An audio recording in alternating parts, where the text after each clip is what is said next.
The bread was still warm when Elsie Hartman slipped it under her shirt. Her hands shook as she pressed the stolen loaf against her ribs, feeling the heat bleed through the thin fabric of her prison uniform. The camp kitchen was empty. The American cooks had left for their shift change. She had maybe 90 seconds before someone returned. 60 seconds.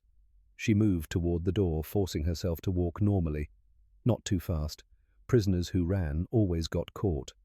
Her fingers touched the door handle. Almost there. Almost. 30 seconds. Stop right where you are. The voice came from behind her. American accent. Deep. Calm as Sunday morning. Elsie froze. She'd been caught. The training from Ravensbrück clicked into her mind automatically. Deny everything. Show no fear. Never apologize to the enemy. She turned slowly. An American soldier stood in the kitchen doorway. Sergeant stripes on his sleeve. Maybe 36 weathered face like Kansas farmland after a hard season. Eyes that had seen too much war. His rifle was slung over his shoulder. Not raised, not threatening. Just there. He looked at her hands pressed against her ribs, at the shape of the bread clearly visible under her shirt. "You know stealing's against camp regulations," he said. Elsie said nothing. Her German military training had been clear. Admit nothing, even when caught. The sergeant tilted his head slightly. "You speak English?" "Yes." "Then you understand what I'm saying. You stole food from the camp kitchen. That's a disciplinary offense."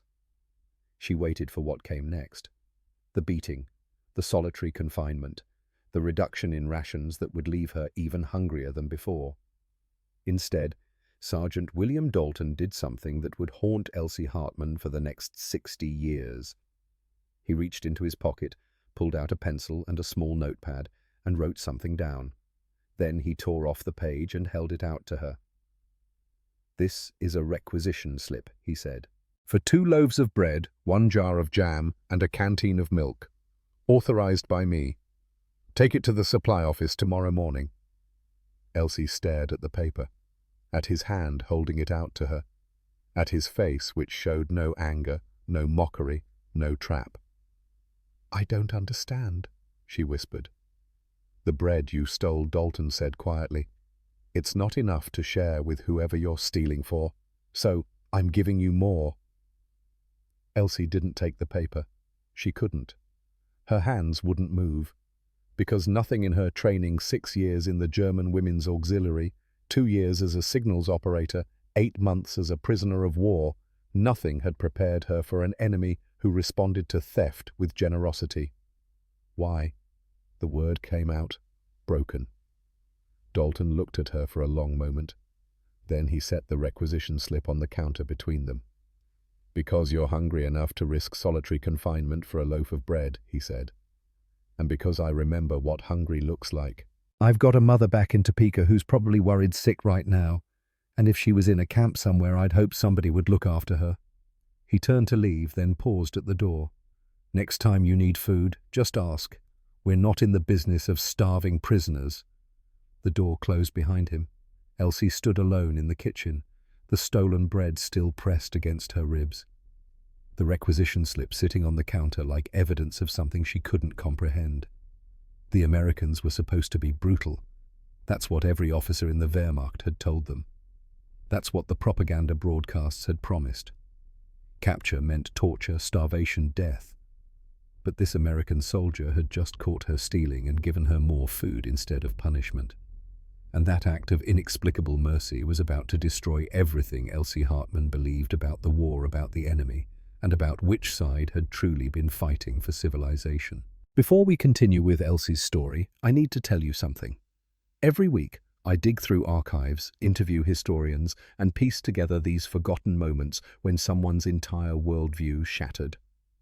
And every week someone tells me these stories don't matter, that nobody cares what happened to German prisoners, that I should focus on real victims. But I believe these moments when enemies became human to each other, when propaganda met reality, when someone chose mercy over revenge, these are the stories that show us who we really are. So please stay with me to the end. And if this story matters to you, hit that subscribe button. Help me prove that complicated truth matters more than comfortable lies. Now let's return to that kitchen in Louisiana, 1945, where a German woman held a piece of paper that made no sense and a loaf of bread that would change everything. Elsie Hartman had been hungry before. Not like this. Not the grinding, constant hunger that turned your stomach into a knife and made you think about food every waking moment. But she'd known rationing. She'd known scarcity. She'd grown up in Stuttgart, daughter of a postal worker and a seamstress. Smart enough to finish gymnasium, not wealthy enough for university. When the war started in 1939, she was 22, working as a telephone operator for the Reich Postal Service. By 1941, they'd asked for volunteers, women to support the war effort. Not as soldiers, German women didn't fight, but as auxiliaries. Radio operators, signal clerks, administrative staff, the Nachrichtenhelferinnen, communication helpers. Elsie had volunteered, not out of ideology, not out of patriotism, out of practicality. The auxiliary paid better than the postal service. It offered better rations, and it got her out of Stuttgart before the bombing got worse. They stationed her in France, then Poland, then back to Germany as the Allies closed in. She was good at her job. Morse code, signal routing, radio protocols. She could decode intercepted messages faster than most of the men. By 1944, she'd been promoted to senior signals operator, working out of a mobile command post that moved with retreating German forces. March 1945. The Americans crossed the Rhine.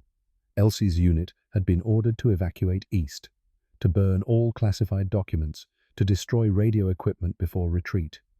But the orders came too late. Or the confusion was too great, or both. The Americans overran their position outside Mannheim on a grey morning that smelled like diesel and smoke. Elsie hadn't even had time to finish destroying the codebooks when American soldiers appeared in the doorway, rifles raised, shouting in English she barely understood. Hands up, move slow, you're prisoners of war. They'd processed her through a forward camp, catalogued her rank, her unit, her role.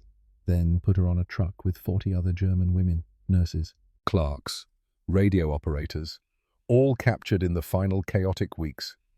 The ship to America took 12 days.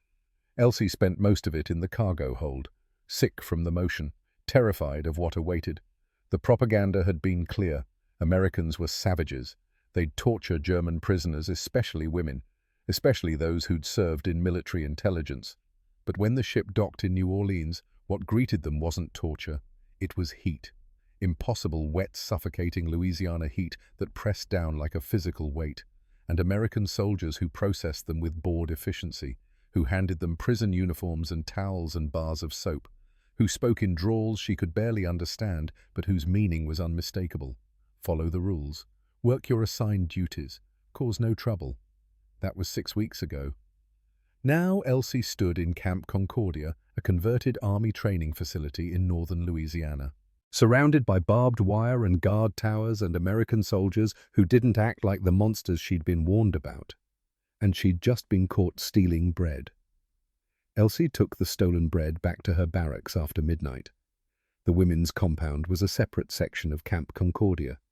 Wooden buildings arranged in neat rows, housing 200 German female prisoners, nurses, clerks, radio operators, a few Luftwaffe auxiliaries who'd manned searchlights and anti-aircraft predictors. She shared Barracks 7 with 15 other women. Most were asleep when she slipped through the door. But Irma Vogt was awake, sitting on her bunk, writing a letter home by moonlight through the window. Irma looked up as Elsie entered, saw the bread, said nothing. Elsie moved to her own bunk and carefully divided the loaf into 16 pieces. Small pieces, barely enough to taste, but enough to share. She set aside one piece and carried the rest through the barracks, placing them silently on each sleeping woman's pillow. When she returned to her bunk, Irma was watching her. "You were gone a long time," Irma said quietly. "I was careful. Did anyone see you?" Elsie hesitated, then nodded. Irma's face went pale. Who? An American sergeant. Elsie. No. What did he do? Elsie pulled the requisition slip from her pocket and handed it to Irma. Irma read it by moonlight, read it again, then looked at Elsie like she'd lost her mind. This is a trick, Irma whispered. They're testing you. Tomorrow they'll arrest you when you try to use it. Maybe. Why would an American give you more food for stealing? I don't know. What did he say to you? Elsie sat on her bunk, feeling the weight of exhaustion settle into her bones. He said, next time I should just ask. Irma stared at her. Ask. That's what he said. The Americans are our enemies, Elsie. They don't give prisoners food for asking. Then why did he give me this? Neither of them had an answer. Elsie saw Sergeant William Dalton again 3 days later. She'd avoided the kitchen since the night she was caught. Avoided him. Avoided the supply office where the requisition slip sat unused in her pocket, like evidence of something she couldn't explain. But avoiding was impossible in a camp of 200 prisoners and 50 guards. Paths crossed, duties overlapped. She was hanging laundry on the line behind Barracks 7 when Dalton walked past on patrol. He slowed when he saw her. Stopped. You didn't use the requisition slip, he said. Elsie's hands stilled on the wet sheet she was hanging. No. Why not? She didn't answer. Dalton came closer. Not threatening, just close enough to speak without shouting. You think it's a trap, he said.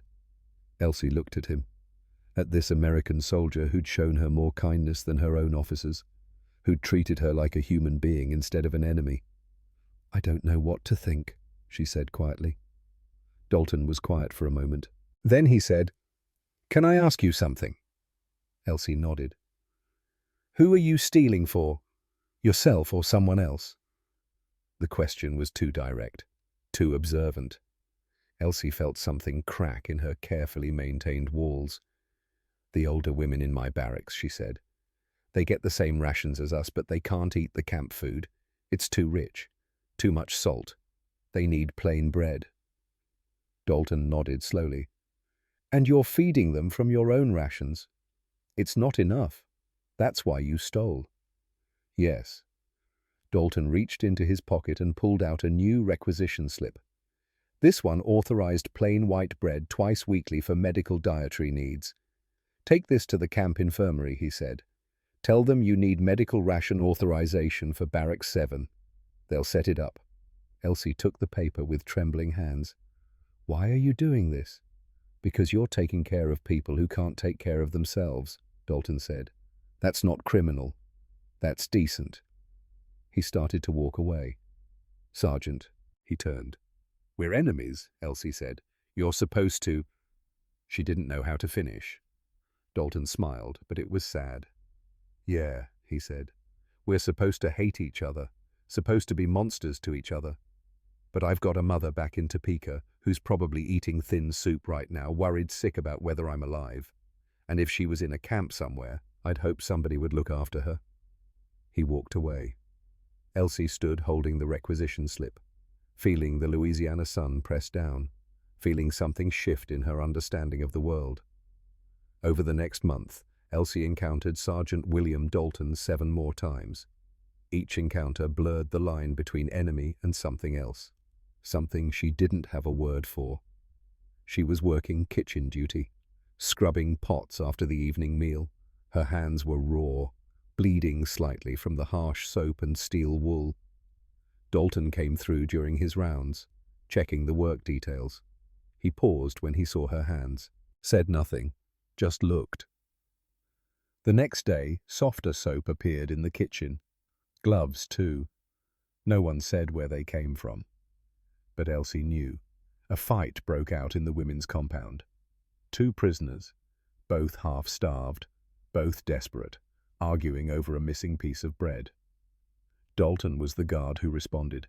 He separated them calmly, sat them down, asked what happened. When they explained, he reached into his own ration bag and gave them each a piece of chocolate. Now you're even, he said, and now you both have something sweet. Problem solved. Elsie watched from the barracks doorway, unable to reconcile this man with the enemy she'd been taught to fear. Sunday recreation time. The women were allowed outside for 2 hours. Some played cards, some read, some just sat in the sun. Elsie was sitting alone when Dalton walked past. He paused. "You play chess?" She looked up, surprised. "Yes. Good at it, I used to be." Dalton pulled a folded chessboard from his pack. A travel set, pieces stored inside. "I need practice," he said. "Nobody here plays worth a damn. You interested?" Elsie looked at the board, at the other prisoners watching, at the choice in front of her. Accepting meant crossing a line, fraternization, collaboration. But refusing meant living in fear, letting propaganda win even after the war was over. She nodded. For the next 4 Sundays they played chess. Dalton won twice. Elsie won twice. They drew 3 times. They didn't talk much during the games, just moved pieces, exchanged pawns, built strategies in silence. But after the 4th game, Dalton said something that changed everything. "You're good at seeing patterns," he said. "Better than me. You think 3 moves ahead." "That was my job," Elsie said. "Signals intelligence, pattern recognition." Dalton nodded. Must have been hard, watching the war fall apart through intercepted messages. Elsie's hands stilled on the chessboard. "Yes," she said quietly. "You knew Germany was losing before most people did. It wasn't a question." But Elsie answered anyway. "We knew by 1943, but we couldn't say it. Defeatism was treason. So you kept working. What else could we do?" Dalton looked at her, really looked at her. "You could have run," he said. "Where, anywhere. You were soldiers. You had choices. We were women forced to choose between orders and survival," Elsie said. "That's not the same thing." The words hung between them. Dalton leaned back, his face thoughtful. "You're right," he said. "That's different. The people who gave you orders are being tried at Nuremberg right now. You were just trying not to starve." He started packing up the chess pieces. "That doesn't make you guilty, Elsie. It makes you human." Elsie sat very still, because for the first time in 6 years, someone had absolved her. The trouble started when Oberleutnant Victor Adler noticed. Adler was a German officer, captured near Cologne. Transferred to Camp Concordia in late April. He'd been Luftwaffe, a career officer, mid-40s, rigid with the kind of discipline that came from 20 years in uniform. The male and female compounds were separate, but they shared the mess hall, the infirmary, the recreation yard. Adler saw Elsie and Dalton playing chess, saw them talking, saw the way Dalton treated her with respect, with something approaching friendship. And Adler didn't like it. He approached Elsie after Sunday recreation, when she was walking back to her barracks. "Frau Hartmann," he said formally. She stopped, turned. Old habits kicked in. When an officer addressed you, you stood at attention. "Oberleutnant, I've noticed you've become friendly with one of the American guards." It wasn't a question. It was an accusation.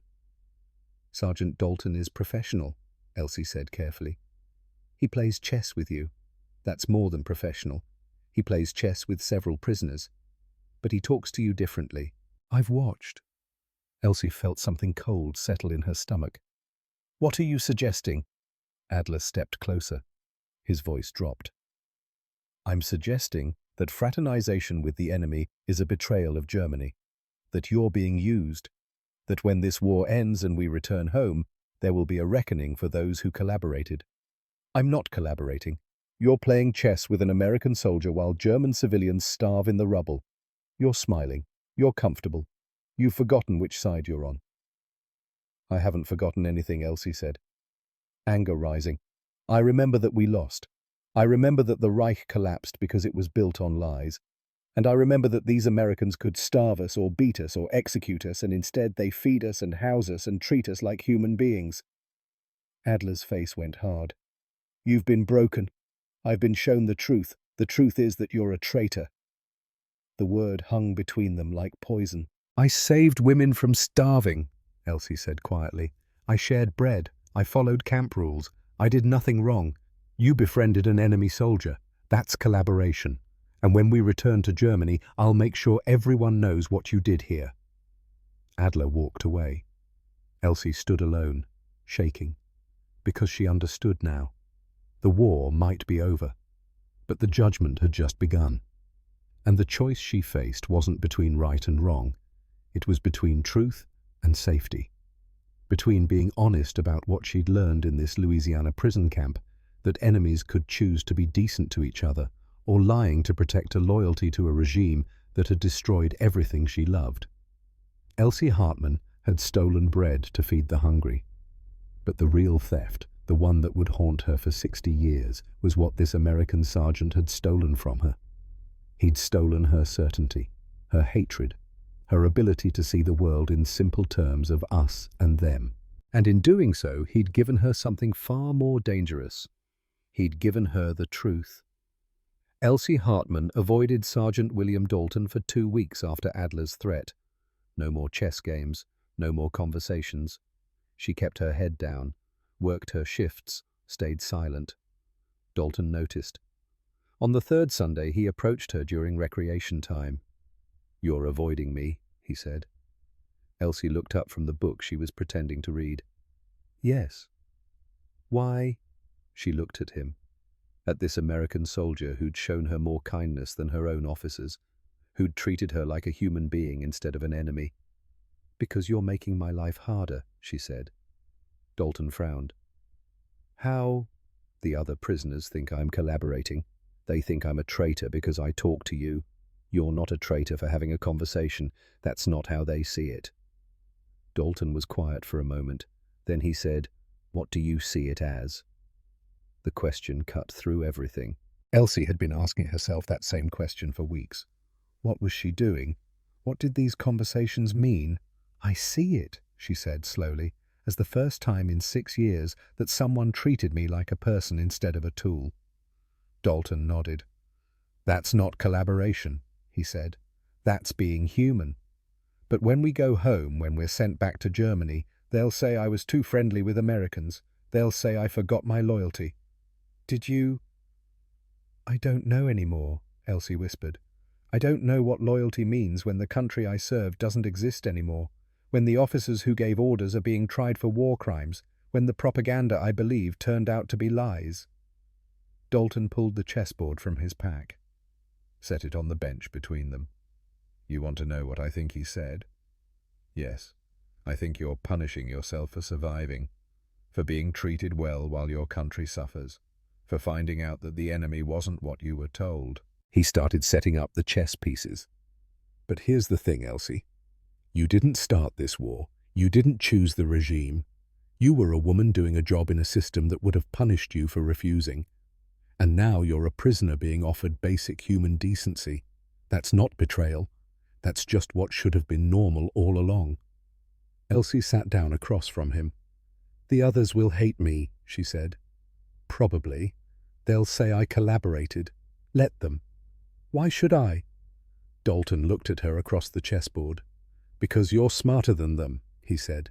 "Because you figured out that the propaganda was lies, and because refusing to be human just to avoid judgment is letting fear win." He moved his first pawn. "Your move." Elsie looked at the board, at the pieces arranged in their starting positions, at the choice in front of her. She moved her pawn forward. The announcement came on a Tuesday morning in late June. All prisoners were to report to the recreation yard at 1000 hours, mandatory attendance.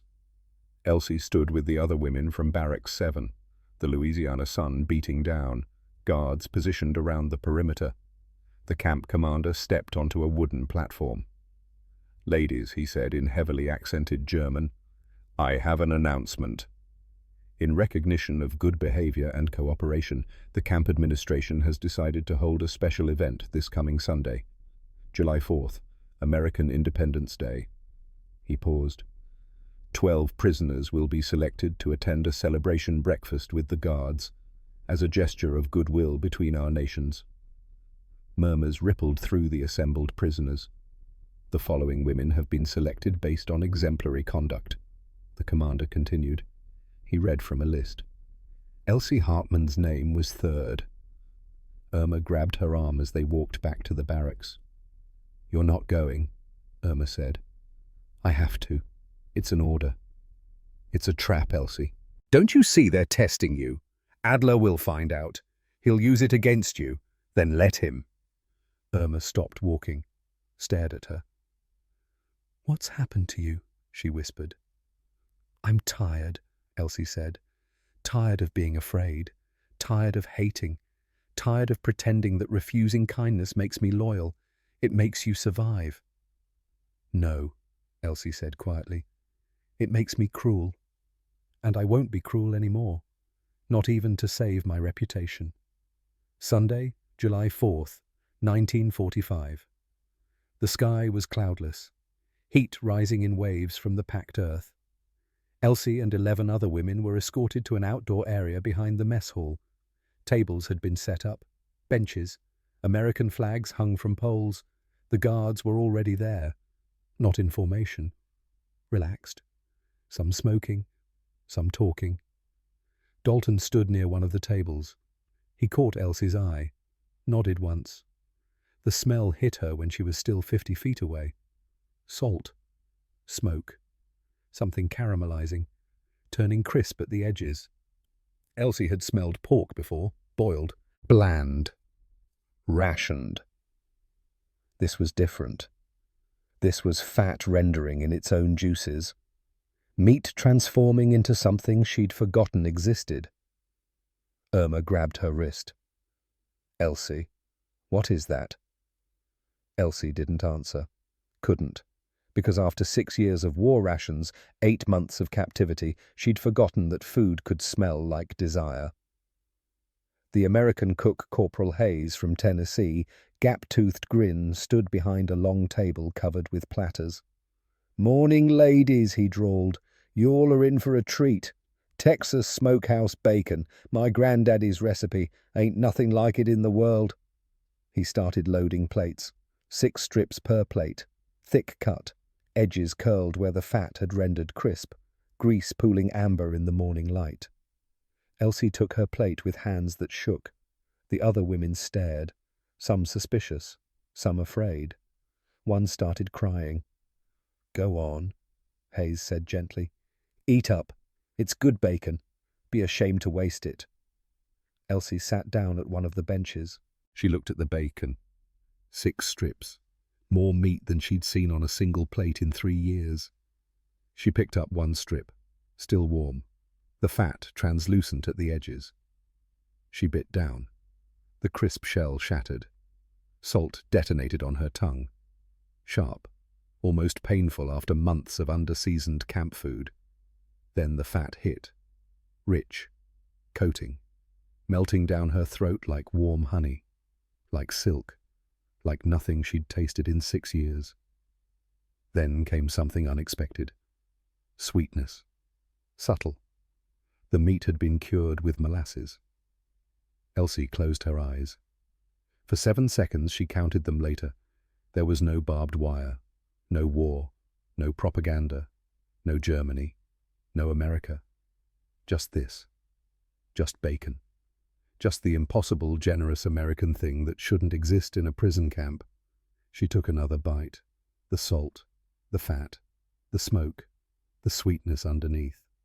Perfect. Then the guilt crashed in.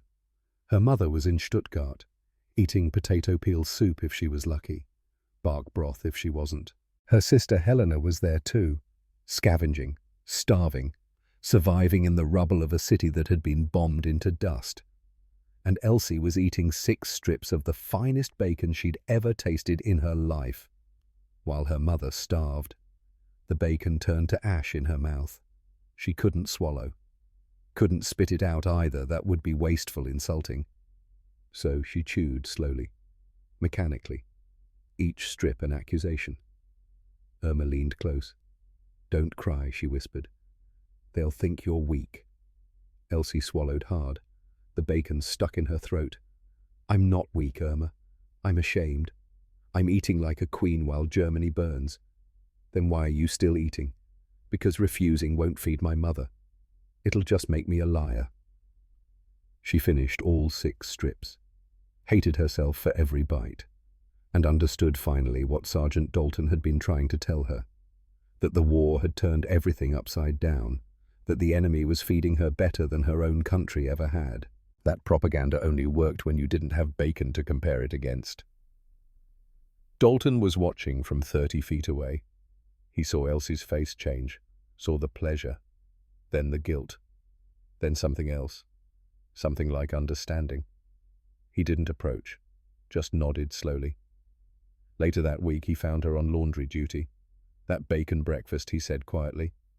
"That's when I knew you were real." "What do you mean, when you felt guilty for eating? Most prisoners just ate. You understood what it cost." Elsie kept folding sheets. "It cost me my certainty," she said. 6 years I believed what they told us, that you were savages, that we were fighting for civilization, that Germany would win because we deserved to win." She looked at him. "Then you fed me bacon, and I realized everything I believed was a lie." Dalton was quiet for a moment. "Not everything," he said. "You believed you were protecting your country. That was true. You just didn't know your country was protecting the wrong things." "How do you live with that?" Elsie asked, "knowing you fought for something built on lies?" "You live with it by choosing to be better," Dalton said, "by refusing to let the lies win, by being decent to people even when they're supposed to be your enemy." He started to walk away. "Sergeant Dalton." He turned. "Thank you," Elsie said, "for the bacon, for showing me the truth." "You're welcome, Elsie, but the truth isn't always kind. Be ready for that." The world shattered on August 6th. Elsie was working in the camp garden when the guards came running, shouting, gathering prisoners. Everyone to the recreation yard. Now commander's orders.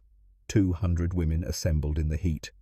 Guards around the perimeter, rifles at ready. Something had happened. Something big. The camp commander mounted the platform. His face was pale. "Ladies," he said in German, "I have an announcement. This morning, the United States Army Air Forces dropped a new type of bomb on the Japanese city of Hiroshima. A single bomb, an atomic bomb. The entire city has been destroyed." Silence. The prisoners didn't understand. What did atomic mean? What did this have to do with them?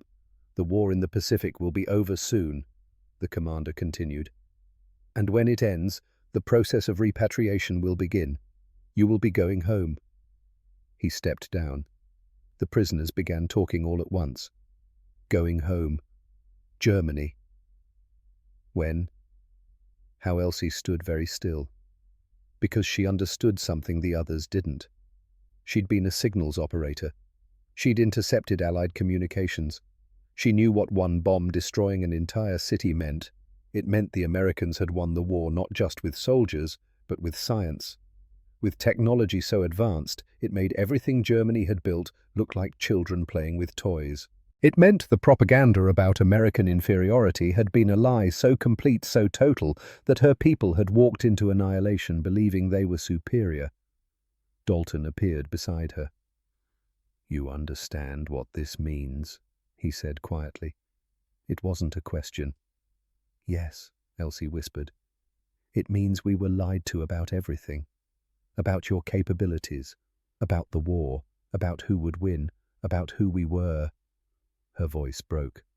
"They told us you were savages who couldn't build anything, and you built a weapon that can destroy a city with one bomb."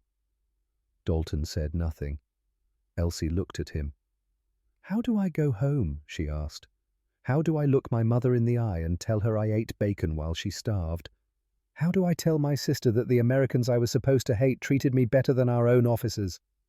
"You tell her the truth," Dalton said. "The truth will destroy me." "The lies already did, Elsie. You're just realizing it now." That night, Elsie lay in her bunk staring at the ceiling. Around her the other women slept, some excited about going home, some terrified, some too exhausted to care. Irma's voice came from the darkness. "Elsie, you awake?" "Yes. What are you thinking?" "I'm thinking that the bacon breakfast was the worst thing that ever happened to me." "Why?" because it would have been easier to hate them, easier to believe the propaganda, easier to go home and say we lost to savages and that's why we suffered. Silence. But I can't, Elsie continued, because I know the truth now. I know they fed us. I know they treated us with dignity. I know Sergeant Dalton gave me more food when he caught me stealing. I know the bacon was better than anything I ate in 6 years of serving Germany. So what will you do? I'll tell the truth, even if it destroys me. Why? Because lies already destroyed everything else, Elsie said. I won't let them destroy what's left of my soul. Sunday, August 12th. Recreation time. Dalton approached with the chessboard. Still want to play? He asked. Always. They set up the pieces in silence. 5 moves in, Dalton spoke.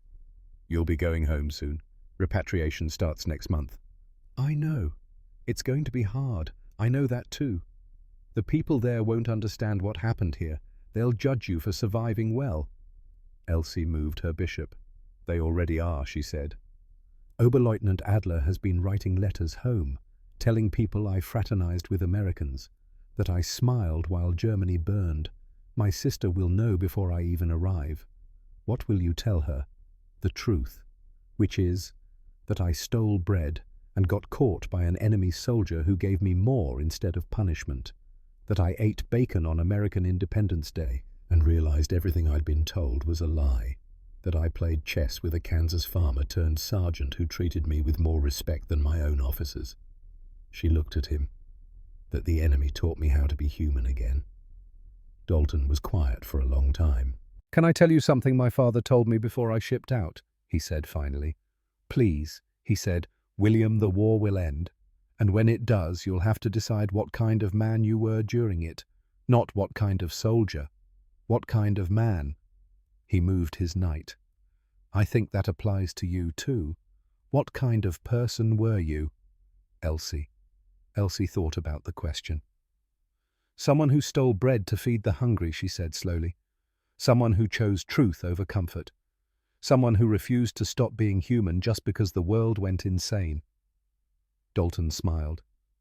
Then you were the right kind of person, and anyone who says otherwise is still letting fear win.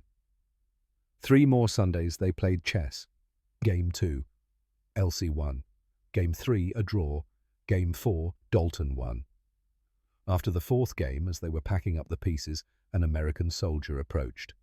Young, maybe 19. Farm boy face. Sergeant Dalton, sir.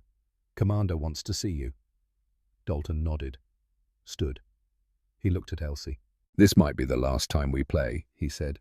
Repatriation orders are coming through. You'll be on a ship within 2 weeks. Elsie felt something twist in her chest. I wanted to say, she began. Don't, Dalton said gently. Don't make this harder than it is. You changed my life. You changed your own life, Elsie. I just gave you bacon and a chessboard. You did the hard part, which was choosing to see me as human instead of enemy. That took courage. I'll never have to prove. He held out his hand. It's been an honor knowing you, Elsie Hartman. She shook his hand, felt the calluses, the strength, the gentleness. The honor was mine, Sergeant Dalton. He started to walk away. Wait, Elsie said. She reached into her pocket, pulled out a folded piece of paper. I drew this for you, she said. Last night. I wanted you to have it. Dalton unfolded the paper. It was a sketch, pencil on prison notepaper, the chessboard from their last game. The position where she'd beaten him after he'd won 3 straight. At the bottom, in careful English, she'd written, You taught me that winning isn't about destroying your opponent. It's about respecting them enough to play your best game. Thank you for playing with honor. E.H. Dalton stared at the drawing for a long time. Then he folded it carefully, put it in his breast pocket, right over his heart. I'll keep this, he said quietly. Always. He met her eyes. The world's going to tell you that what happened here doesn't matter. That kindness between enemies is weakness. That you should have hated me and I should have hated you. Don't believe it. What happened here, you stealing bread and me giving you more, us playing chess while the world burned bacon on Independence Day? It matters more than any battle. Because it proves that even when everything's insane, people can still choose to be decent. His voice dropped. Don't let them take that from you, Elsie. No matter what happens when you go home. I won't, she whispered. Dalton walked away. Elsie stood alone in the Louisiana sun, holding a chessboard that suddenly weighed nothing and everything. Because she understood now. The bread she'd stolen hadn't been food. It had been a test. And Sergeant William Dalton hadn't been a guard. He'd been a teacher. And the lesson, the one that would haunt her for 60 years, was this. The enemy is only a monster if you choose to see them that way. And sometimes, if you're brave enough to see them as human, they'll show you who you really are. The letter arrived on a Tuesday morning in late September. Camp Concordia's mail system had finally stabilized. The Red Cross had established channels. Letters could flow between Germany and America now, heavily censored, delayed by weeks or months, but flowing. Elsie Hartman received her first letter from home at breakfast formation. Her name was called. She stepped forward. The guard handed her an envelope. The handwriting was her sister's. Helena. Elsie's hands shook as she carried the letter back to Barracks 7. She sat on her bunk, stared at the envelope for 5 full minutes before opening it. Inside were 3 pages. Thin paper, careful script, the words of someone rationing even ink. Elsie began to read. Dearest Elsie, I hope this letter finds you well and that the Americans are treating you according to the rules of war. Mother and I pray for you every night. Stuttgart is not what you remember. The city is 70% destroyed. Our building still stands, but barely. We live in 2 rooms now. 4 other families share the rest. Water comes twice a week if we're lucky. Electricity is irregular. Mother is not well. She's lost so much weight I barely recognize her.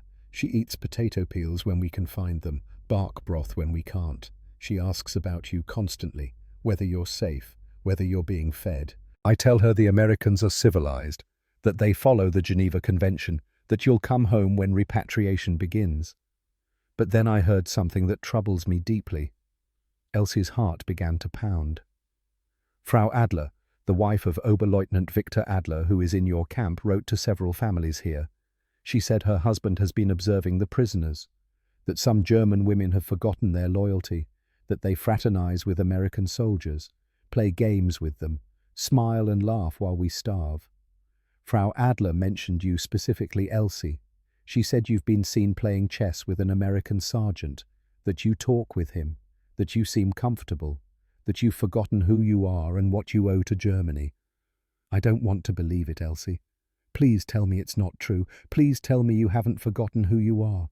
Please tell me you remember that we're suffering here while you're safe there. Please tell me you're still German. Your sister Helena. Elsie read the letter 3 times. Then she sat very still. Around her, the other women of Barracks 7 were preparing for morning work detail, talking, complaining about the heat, wondering when repatriation would begin. Normal sounds. But Elsie heard them from a great distance, because the poison had already spread. Adler had written home, told his wife, who had told other wives, who had told families in Stuttgart. By the time Elsie returned to Germany, everyone would know. The woman who fraternized with Americans, the woman who smiled while Germany burned, the woman who forgot her loyalty, the traitor. Irma sat down beside her. Bad news? She asked quietly. Elsie handed her the letter. Irma read it. Her face went pale. Elsie, she whispered, this is what I warned you about. This is exactly I know. What are you going to write back? The truth. Irma grabbed her arm. No. Elsie, no. You can't. If you admit it, you'll be marked for life. You'll never find work. Never marry. Your family will be shamed. You have to deny it. Say Adler is lying. Say it's propaganda. Say anything but the truth. Elsie looked at her. And then what? She asked. Live the rest of my life pretending hating Sergeant Dalton for showing me kindness, pretending the bacon breakfast didn't happen, pretending I didn't learn that enemies can choose to be decent. It's survival, Elsie. No, Elsie said quietly. It's cowardice. And I won't do it. You're destroying yourself. The lies already destroyed everything else. I won't let them destroy what's left of my soul. That night, Elsie Hartman wrote 2 letters. The first was to her sister. She sat at the small table in the barracks, a single candle for light, precious paper she'd been saving. She wrote, "Dearest Helena, what Frau Adler told you is true. I have spoken with American soldiers. I have played chess with a sergeant named William Dalton. I have smiled. I will not apologize for this. Let me tell you what happened here. Not what Oberleutnant Adler says happened. What actually happened. In May, I stole bread from the camp kitchen. I stole it to feed the older women in my barracks who couldn't eat the salty camp food. I was caught by Sergeant Dalton. He didn't beat me. He didn't put me in solitary confinement. He didn't reduce my rations. Instead, he wrote a requisition slip authorizing more food. He said, "The bread you stole isn't enough to share. I'm giving you more." I didn't understand. Nothing in my training prepared me for an enemy who responded to theft with generosity. Over the following months, Sergeant Dalton continued to show kindness. When my hands were bleeding from harsh soap, softer soap appeared. When prisoners fought over food, he gave them chocolate instead of punishment. When I needed medical rations for the older women, he arranged it. On July 4th, American Independence Day, I was selected for a celebration breakfast. They served us bacon Helena. Texas smokehouse bacon, 6 strips each. The finest meat I've tasted in 6 years. I ate it, and I felt guilty with every bite. Because I knew you and Mother were starving. I knew I was eating like a queen while Germany burned, but refusing wouldn't have fed you. It would have just made me a liar. The Americans who guard us here have fed us, housed us, and treated us according to the rules of war. They could have starved us. They could have beaten us. They could have executed us as enemy combatants. Instead, they gave us dignity. I know Germany is suffering. I know you're hungry. I carry that guilt every single day. But punishing myself by refusing kindness doesn't feed you. It just makes me cruel. Sergeant Dalton and I played chess on Sundays. We talked. He told me about his mother in Kansas. I told him about being a signals operator. He treated me with more respect than many of our own officers. Was that collaboration? Was that betrayal? Or was it 2 human beings choosing to be decent to each other even when the world told them to hate? The war is over, Helena. The regime that sent me to war is gone. The officers who gave orders are being tried for war crimes at Nuremberg. The propaganda we believed that we were superior, that we would win, that the Americans were savages, all of it was lies. I know this because I lived with the enemy for 8 months, and they weren't savages. They were farmers and mechanics and store clerks in uniform, just like we were. I'm choosing to be honest about this. I'm choosing to recognize humanity in former enemies. I'm choosing to tell the truth even though it will cost me everything. If that makes me a traitor in your eyes, I understand. But I won't lie to protect loyalty to a regime that destroyed our country. I'll be home soon. Repatriation begins in October.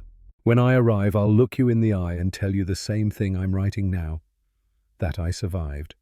That I was treated well. That I learned the enemy wasn't what we were told. And that sometimes the bravest thing you can do is refuse to hate. With love, Elsie. She sealed the letter. Her hands were shaking, because she knew what this meant. She'd just ended her life in Germany before it began. The second letter was different. Elsie found Sergeant Dalton the next morning during work detail rotation. He was checking assignments, clipboard in hand. She approached, held out a sealed envelope. Sergeant Dalton.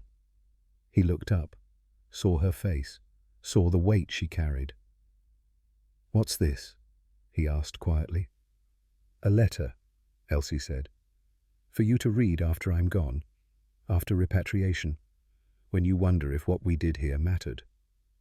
Dalton took the envelope, started to open it. "Not now," Elsie said. "Later, when you need it." He looked at her for a long moment, then nodded. Put the envelope in his breast pocket. Thank you, Elsie. No, she said. Thank you. Inside the envelope was a single page. Her careful handwriting in English. Dear Sergeant Dalton, by the time you read this, I'll be on a ship back to Germany, back to a country that will hate me for knowing you. I received a letter from home. They know about our chess games. They're calling me a traitor. I wrote back and told them the truth, that you showed me more kindness than my own officers, that the enemy taught me how to be human again. I don't know what awaits me in Germany, but I know this, whatever the cost, it was worth it. Thank you for that gift. Thank you for stealing my certainty and giving me truth instead. Your friend, even when the world says we should be enemies. Elsie Hartman, September 1945. Dalton read the letter 2 weeks later, after the ships had left, after Elsie was gone. He sat in his barracks, alone, and wept. Then he folded the letter carefully, put it with the sketch she'd drawn, wrapped them both in oilcloth, and carried them home to Kansas when the war finally ended. October 15th, 1945. The ship waited in New Orleans harbor. 180 German female prisoners lined up on the dock, carrying small bags, wearing the civilian clothes the Red Cross had provided. Elsie stood with the women of Barracks 7, Irma beside her.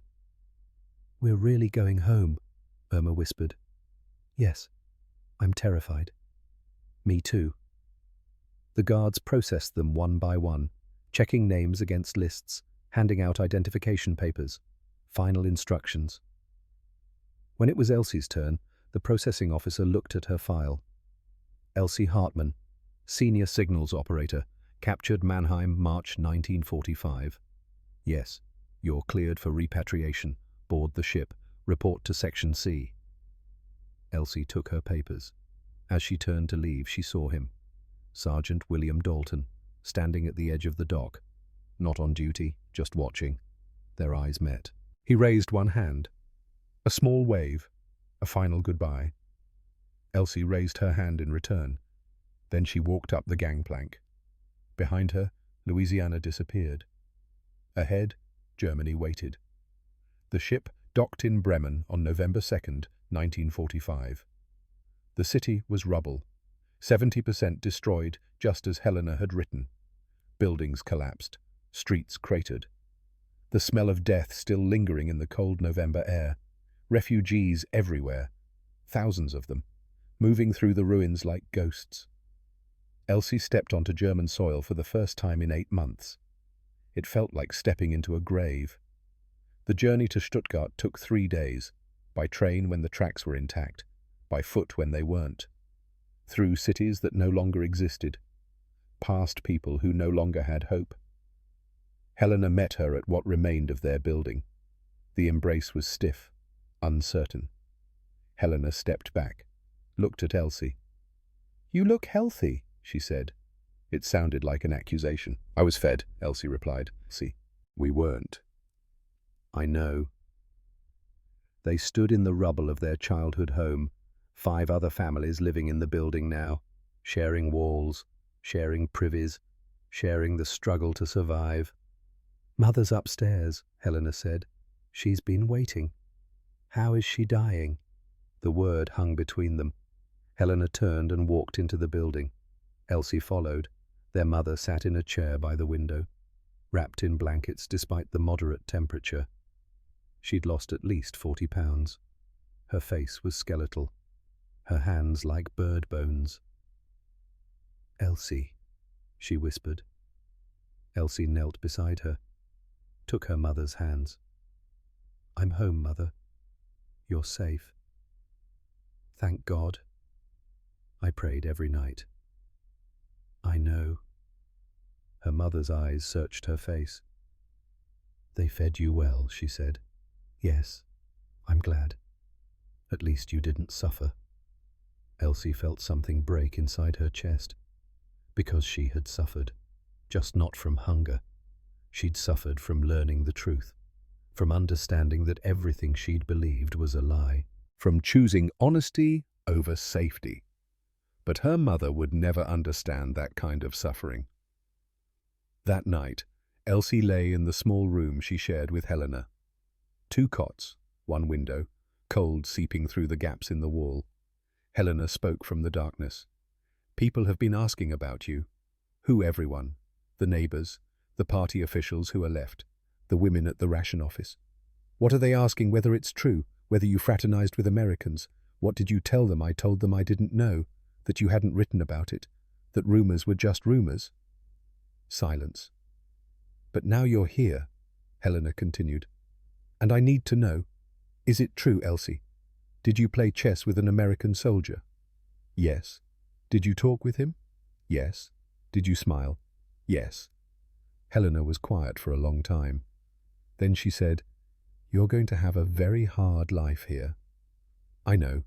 People won't hire you, won't marry you. They'll call you a traitor. They'll spit when you walk past." "I know. Was it worth it? Whatever you learned in that camp? Was it worth this?" Elsie thought about Sergeant Dalton, about the bacon breakfast, about the chess games, about learning that enemies could choose to be decent. "Yes," she said quietly, "it was worth it." "Why?" "Because the alternative was believing the lies for the rest of my life. And I'd rather be hated for telling the truth than loved for believing lies." Helena said nothing. But in the darkness, Elsie heard her sister crying. The months that followed were exactly as hard as Helena had warned. Elsie looked for work. She'd been a signals operator, skilled with radios, with codes, with communication equipment. But no one would hire her. The woman who played chess with Americans, the woman who smiled while we starved. Die Amerikaner Freundin, 1946. Elsie found work eventually, translating for the American occupation forces. The irony wasn't lost on anyone. The Germans who saw her walking to the American offices spat, called her names, threw rocks once. But the Americans paid. And payment meant food. And food meant her mother might survive another month. 1947. Spring came to Stuttgart. The rubble remained. Elsie was walking through the ruined market district when she saw him. Oberleutnant Victor Adler. He wore a shabby suit, too large for his frame. He'd lost weight like everyone else. He was arguing with a vendor over the price of potatoes. Elsie stopped. Their eyes met. Adler's face twisted with contempt. He walked toward her, stood close enough that she could smell the desperation on him. Satisfied, he said, "You're comfortable with the occupiers while real Germans suffer." "I'm helping people," Elsie said quietly. "What are you doing besides hating I'm preserving German dignity? By writing letters home about prisoners playing chess. That's dignity. By making sure traitors are remembered as traitors." Elsie looked at him. This rigid man. This officer who'd threatened her. This person still clinging to a regime that had destroyed everything. "I pity you," she said. Adler's face went purple. "You pity me? I fought for Germany. I remained loyal. I didn't betray my country for bacon and chess games." Elsie stepped closer. "You're right," she said. "You remained loyal. Loyal to a lie. Loyal to a regime that murdered millions. Loyal to propaganda, even after it all collapsed." She paused. "I chose to be loyal to the truth, even when it cost me everything. And I'll sleep better than you ever will." She walked away. Behind her, Adler spat on the ground. But Elsie didn't turn around. 1952. 7 years after returning home. Elsie met Joseph Brenner at a church service. He was 44, a widower, a carpenter. His wife had died in the bombing of Dresden. He knew Elsie's story. Everyone did. He didn't care. "We've all survived," he said. "Some of us by hating, some of us by adapting. You adapted. That's not shameful. That's human." They married in a small ceremony, just Helena and a few friends. Helena had softened by then. The initial anger had faded into something like understanding. After the ceremony, she pulled Elsie aside. I was angry that you survived well, she said quietly. I'm sorry for that. Hunger makes people cruel. I was cruel to you. Elsie took her sister's hands. I'm sorry I couldn't suffer enough to make you feel better. They both laughed. Bitter. Honest. It was the closest they'd come to reconciliation. Joseph and Elsie never had children. She was too old. He was too damaged from the war. But they built a quiet life together. Joseph knew not to ask too many questions about the camp, about what happened there. But he noticed things. The way Elsie paused sometimes when eating bread, the way she never wasted food, the way she divided portions with mathematical precision as if still feeding 15 women in a barracks. 1958. Their mother died on a Tuesday morning in March. Elsie and Helena were both there, holding her hands, one on each side of the narrow bed. She'd been dying for 13 years, slowly, from malnutrition that had damaged her heart, her liver, her bones, from a war that had ended in 1945 but never stopped killing. At the end, she was lucid. She looked at Elsie, squeezed her hand with what little strength remained. You survived, she whispered. That's all that matters. Elsie nodded, unable to speak. Don't be ashamed you ate while we starved, her mother said. I'm glad you ate. I'm glad you lived. She closed her eyes. Her breathing slowed. Helena cried, but Elsie sat very still, holding her mother's hand, feeling the weight of 13 years of guilt finally impossibly lift. Her mother died peacefully, finally free of hunger. At the funeral, Helena turned to Elsie. She forgave you, Helena said quietly. At the end. Did you hear I heard? Can you forgive yourself? Elsie looked at her mother's grave. I'm trying, she said. The years passed. Helena's husband died in 1961. Cancer. She moved in with Elsie and Joseph. The sisters grew old together. Arguments faded. Understanding deepened. 1977. After years of quiet marriage, after Helena had moved in with them, Elsie decided to tell Joseph. She found a recipe in a German cooking magazine, Texas-style smokehouse bacon. She clipped it carefully. That weekend she cooked it. Joseph took one bite, looked at her. Why are you crying? He asked gently. Elsie wiped her eyes, set down her fork. This tastes like the day I learned enemies could be kind, she said. Joseph set down his fork too, took her hand. Tell me, he said. So she did. She told him about stealing bread, about Sergeant Dalton, about the requisition slip, about the chess games, about the bacon breakfast, about choosing truth over safety. Joseph listened. When she finished, he said, You were braver than most soldiers I knew. I was just trying to survive. No, Joseph said. You were trying to stay human. That's harder than surviving. Later, after Joseph had gone to bed, Elsie took the magazine clipping. In the margins, she wrote in German, I made this for Joseph tonight, 1977. He asked why I was crying. I told him it tasted like the day I learned enemies could be kind. He understood. E.H. She kept that recipe for the next 21 years. Joseph died in 1980. Heart attack, quick and painless. Helena died in 1982. Pneumonia. She went in her sleep. Elsie was alone. March 1985. Elsie Hartmann, 68 years old, living in a modest apartment in Stuttgart. The letter arrived on a Thursday. American postmark. Topeka, Kansas. She recognized the handwriting before she opened it. Her hands shook. Dear Elsie, I hope this letter finds you well. I've thought about you often over the years, wondered what became of the German woman who taught me that even in war, people can choose decency over hate. I'm writing because my daughter Ruth is studying history at Kansas State University. She's writing her thesis about German prisoners of war in America. I told her about you, about the bread you stole to feed others, about the choice you made to be honest instead of safe. Ruth asked me what I learned from the war. I told her this: the enemy is only a monster if you choose to see them that way. Sometimes the bravest thing you can do is refuse to hate. You taught me that, Elsie. You and your chess games and your honesty, even when it cost you everything. I still have the sketch you drew. It hangs in my workshop. My grandchildren ask about it. I tell them it's from the war, not from the fighting, but from the moment after, when two enemies remembered they were human first. Thank you for teaching me that. Thank you for the chess games. Thank you for choosing truth. Your friend William Dalton, P.S. I still have your letter too, the one you gave me before you left. I've read it 100 times. If Ruth contacts you for an interview, I hope you'll speak with her. The world needs to know these stories, that even in humanity's darkest hour, there were people who chose light. Elsie read the letter 3 times. Then she sat very still.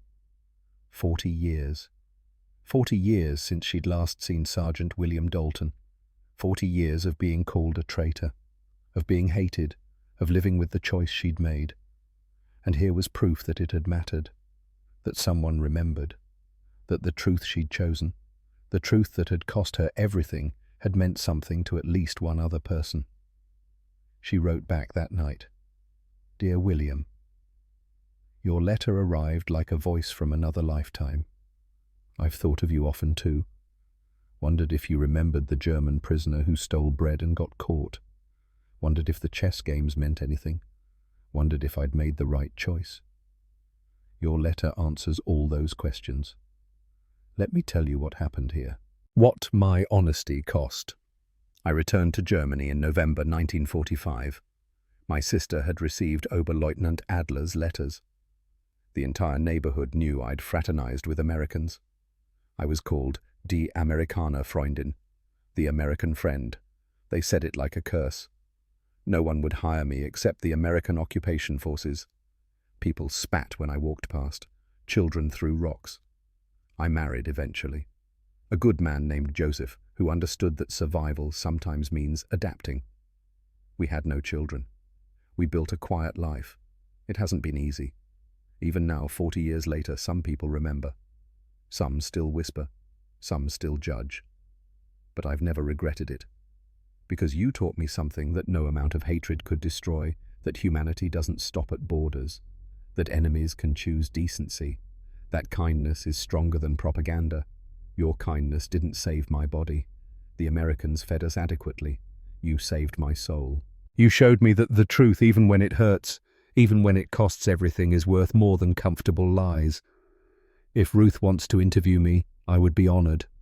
The world needs to know that even in war we choose what kind of people we'll be. Thank you for remembering. Thank you for being the kind of man who chose mercy over revenge. Thank you for the bacon, the chess games, and the truth. With gratitude and affection, Elsie Hartman Brenner, 1992. Ruth Dalton flew to Stuttgart. She was 41, a history professor now. Her thesis had become a book. Courtesy Across Enemy Lines had won awards, changed how Americans understood POW treatment. She sat across from Elsie in the small apartment, a tape recorder between them.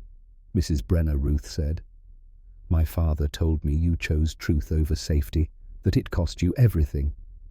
Elsie smiled. An old woman's smile, sad and knowing. Not everything, she said.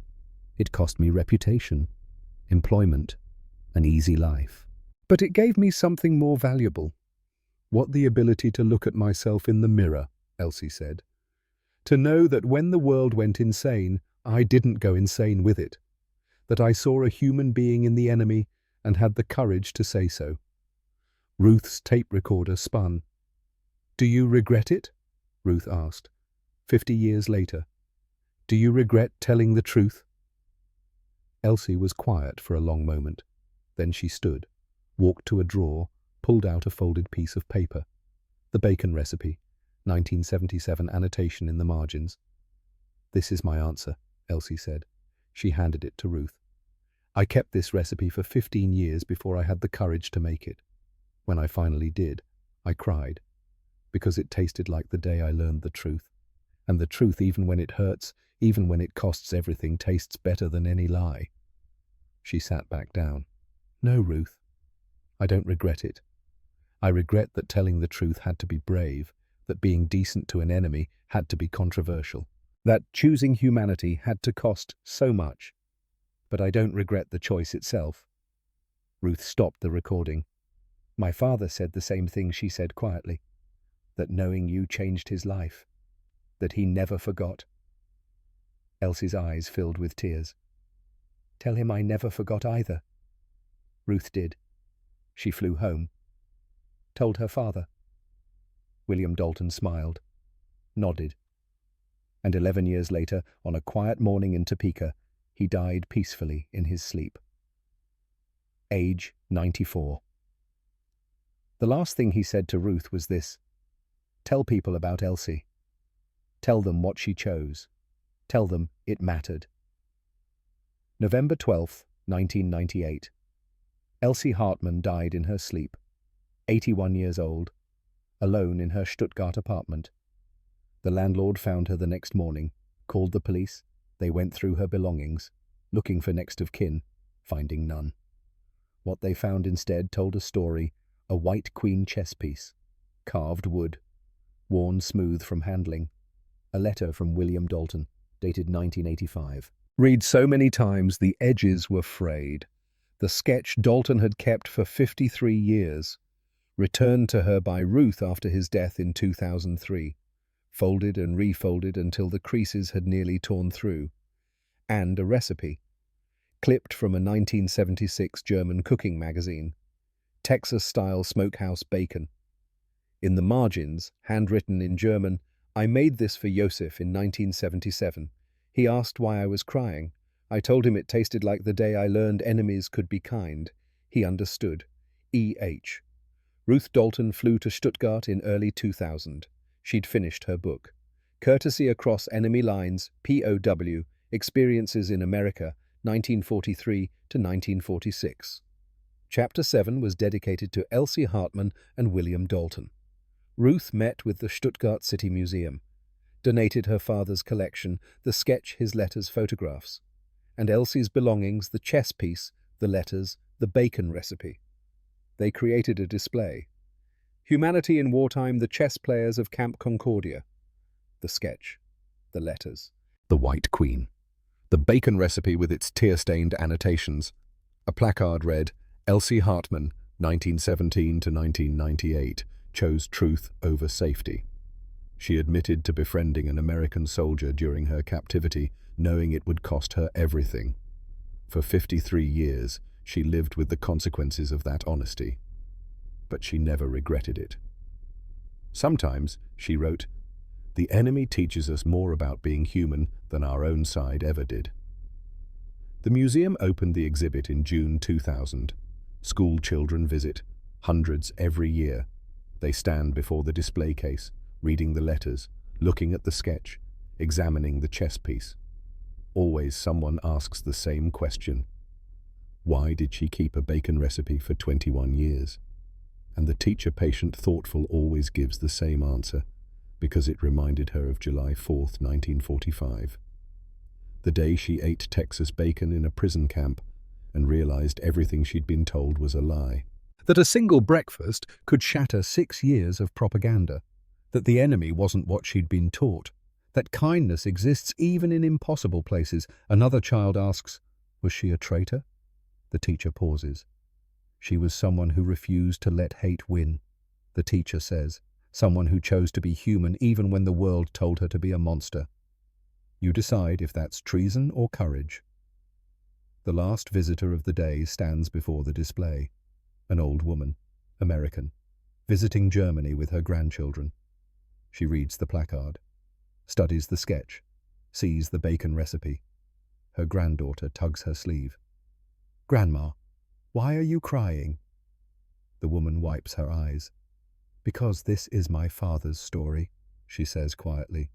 He told it to me when I was your age. The German prisoner who stole bread, the chess games, the choice to be honest.